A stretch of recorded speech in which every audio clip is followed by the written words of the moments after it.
பாமகல அப்பா மகன் போர் முடிவுக்கு வந்திருக்கா? இன்றைக்கு நடந்த பிரஸ் மீட்ல ராமதாஸ் அவர்கள் என்ன சொல்லியிருக்காங்க அப்படின்றத இந்த வீடியோல முழுசா பார்க்கலாம். Welcome to the KTV. நான் உங்கள் மதுமிதா.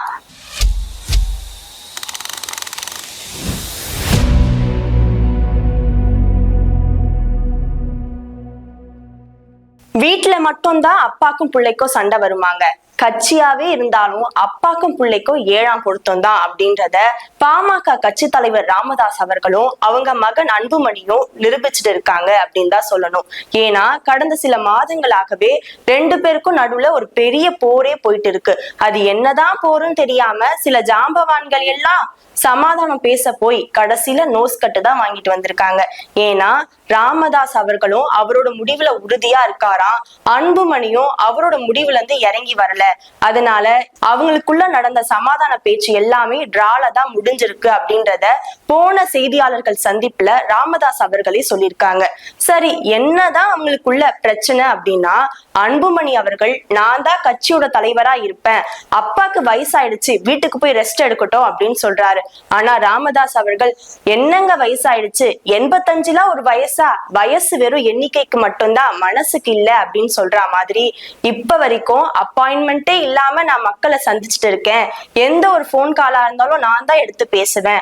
அப்படி இருக்கும்பொழுது என்னால எப்படி கேட்டை மூடிக்கிட்டு வீட்டுக்குள்ள இருக்க முடியும் அப்படின்னு அவருடைய ஆதங்கத்தையும் தெரிவிச்சிருக்காரு. அது மட்டும் இல்லாம இந்த கட்சியில எனக்கு உரிமை இல்லையா அப்படின்னு கேட்கறதே எனக்கு ரொம்ப அவமானமா இருக்கு அப்படின்றத ராமதாஸ் அவர்கள் சொல்லியிருந்தாரு போன பிரஸ் மீட் அப்ப.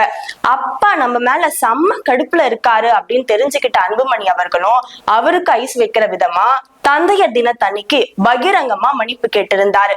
இந்த மன்னிப்பெல்லாம் அப்பா ஏத்துக்கிட்டாரா அப்படின்றத அடுத்த பிரஸ் மீட்ல தான் அவரே தெரிஞ்சுக்கிட்டு இருப்பாரு அப்படின்னு நினைக்கிறேன். சரி, இன்னைக்கு நடந்த பிரஸ் மீட்ல ராமதாஸ் அவர்கள் என்ன சொல்லியிருக்காரு அப்படின்னா, புதுசாலாம் எதுவும் சொல்லலைங்க, என்னோட கடைசி மூச்சு வரைக்கும் நான் தான் கட்சியோட தலைவரா இருப்பேன் அப்படின்னு சொல்லியிருக்காரு. போன பிரஸ் மீட்ல நாங்க சமாதான பேச்சு பேசிட்டு இருக்கோம் அப்படின்னு சொல்லியிருந்தாரு. அதனால இன்றைய சந்திப்புல செய்தியாளர்கள் நீங்க பேசிட்டு இருக்கேன்னு சொன்னீங்களே, என்னதான் நடந்தது, அது ஒரு முடிவுக்கு வந்துதா அப்படின்னு கேட்டதுக்கு நாங்க பேசிட்டே இருக்கோம் அப்படின்ற ஒரு நகைச்சுவையான பதில சொல்லியிருக்காங்க. அது மட்டும் இல்லாம அன்புமணி அவர்கள் பகிரங்கமா மன்னிப்பு கேட்டிருந்தாரு, அதை ஏத்துக்கிட்டீங்களா சார் அப்படின்னு கேட்டதுக்கு உடனே அவரு, என் நண்பன் கலைஞர் அவர்கள் சக்கர நாற்காலியில இருக்கிற வரைக்கும் அவருதான் ஆட்சியையும் கட்சியையும் பார்த்துக்கிட்டாரு, அப்ப ஸ்டாலின் எதுவும் முணுமுணுக்கலையே அப்படின்னு என்ன சொல்ல வராருன்னா, ஸ்டாலின் மாதிரியே அன்புமணி அவர்களும் தலைவருடைய பேச்சையும் அப்பா பேச்சையும் கேட்டு நடந்துக்கணும் அப்படின்னு சொல்ல வராருங்க. மொத்தமா ஸ்டாலின் மாதிரி அன்புமணி இருந்தா அவரோட மன்னிப்பை நான் ஏத்துப்பேன் அப்படின்றத சூசகமா சொல்லியிருக்காரு. இதற்கிடையில சேலம் மாநகர மாவட்ட செயலாளரா அன்புமணி அவர்கள் புதுசா ஒருத்தரை நியமனம் பண்ணிருக்காங்க. அங்க ஆல்ரெடி யார் இருக்காங்கன்னா, சட்டமன்ற உறுப்பினர் அருள் தான் அந்த பதவிய வகிச்சுட்டு வந்தாங்க. அதுக்கு அருள் அவர்கள் பதில் சொல்றாங்க, அன்புமணி அவர்கள் எங்களுக்கு செயல் தலைவர், அவர் எதிர்காலத்துலதான் எங்களுக்கு தலைவரா ஆவாரு. இப்ப தலைவரா இருக்கிறது யாரு? எங்க தலைவர் ராமதாஸ் அவர்கள் தான், அவருக்கு தான் உரிமை இருக்கு யாரு கட்சியில இருக்கணும் இருக்க கூடாது அப்படின்றத அவர் சொல்லியிருக்காரு.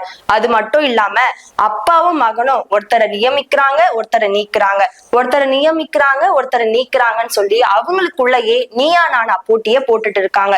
இதுக்கு நடுவுல யாரு பக்கம் தான் நிக்கிறதுன்னு தெரியாம தொண்டர்கள் குழம்பி போய் நிக்கிறாங்க. இது ஒரு பக்கம் இருக்க, சரி கூட்டணி பேச்சியாவது யார்கிட்ட பேசலாம், அன்புமணி கிட்ட பேசுறதா ராமதாஸ் அவர்கள்ட்ட பேசுறதான்னு தெரியாம கட்சி தலைவர்களும் என்ன பண்றதுன்னு தெரியாம குழம்பி போய் தான் நின்னுட்டு இருக்காங்க. எப்பதான் இந்த போர் முடிவுக்கு வரும்னு மக்கள் மாதிரியே அரசியல் வட்டாரங்களும் எதிர்பார்க்கிறாங்க அப்படின்றதுதான் இன்றைக்கு நிதர்சன உண்மையா இருக்கு. இது போன்ற சுவாரஸ்யமான அரசியல் தகவல்களோடு அடுத்த சந்திப்பில் சந்திக்கும் வரை நான் உங்கள் மதுமிதா. நன்றி.